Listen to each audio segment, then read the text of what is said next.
Hello there. Again, with me on set today is Minister Frederick Nnoma Addison. And like I told you earlier, I'm super excited because you're in for a good one. We're going to be discussing tithing. Yes, tithing. Tithing is something that every Christian wants to hear about. Maybe not do, but again, like I said, hear. They wanna find out, why am I tithing? Is tithing a doctrine or is it a commandment? Am I obligated to tithe? Is it a sin if I don't tithe?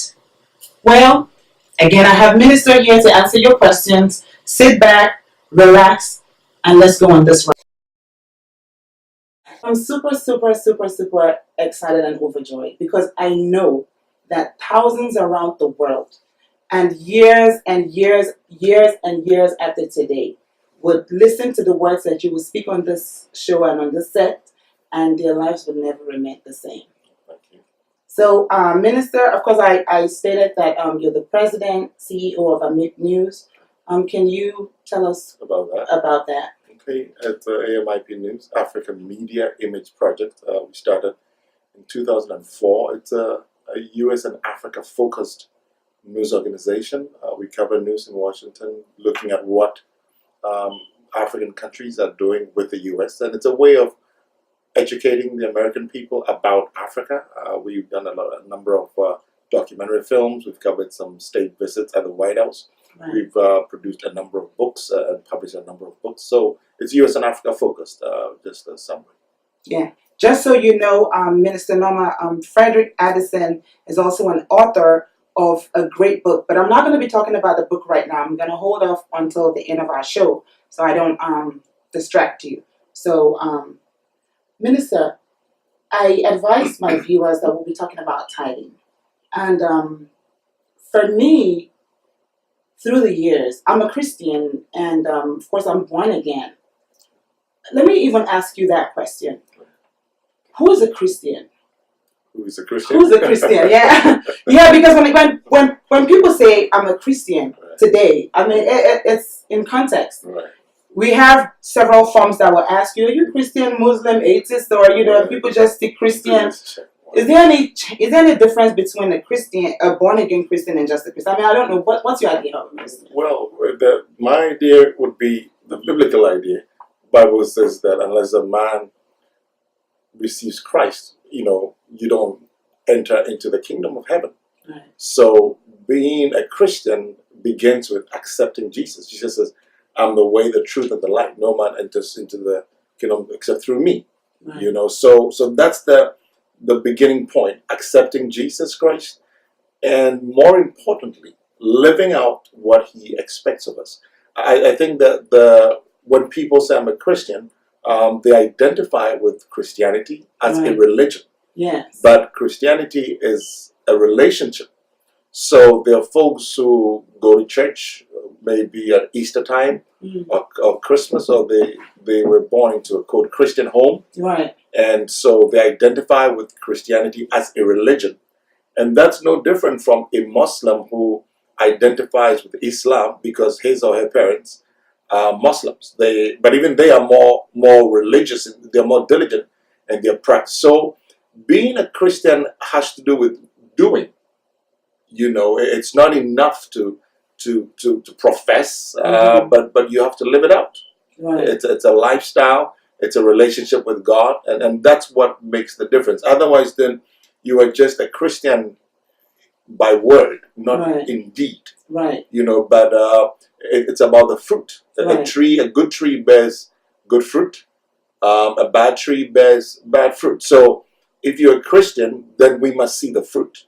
Right. That's the bottom line. Right. I have a friend that says, I'm a Christian. Yes, I believe in Merry Christmas. I believe in Merry Christmas. I believe in Santa Claus. I'm like, hey, is Santa Claus Christian? I mean, how does that relate to Christianity? Right. So, Christianity today, people have different definitions of Christianity. So I'm glad that you threw light on that.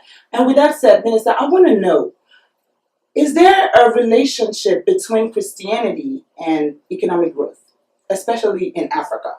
Because again, I like that you expressly stated the meaning of what AMIP is, Right. Africa Media Image Project. Project. Right. So, with regards to Africa, is there a relationship between religion and and the economic growth?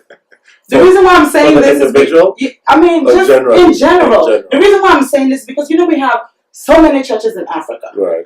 I mean, I'll say Africa is the most religious continent in the world. That's true. So, do you think there's a relationship between that? Jesus, you see, and that takes us into the whole doctrine and theology of prosperity. The Jesus promises the abundant life. Right. Okay, Jesus promises the abundant life, but folks have interpreted that to mean $1 million. It's not the same thing. There was no one on earth who had more abundant life than Christ, but he ended up on the cross, only to resurrect on the third day.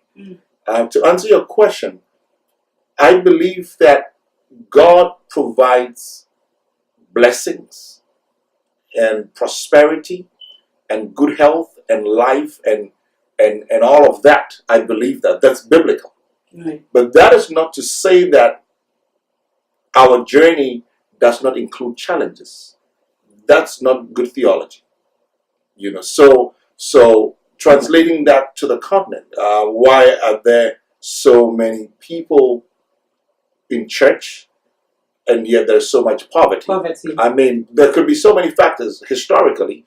I mean, our history has so much of idol worship and evil covenants. So many people are born again, but they're coming from backgrounds with evil covenants that their fathers and fathers engaged in, and they sometimes follow us unless you know how to deal with it. So the fact that there are millions of people going to church in itself is not a guarantee that there will be prosperity in the church and there will be prosperity in the community and the city and the country. You have to diligently apply the word of God to see that prosperity, because poverty is not of God either. The devil perpetuates poverty to stifle the work of God, to destroy families and to impede progress. Right.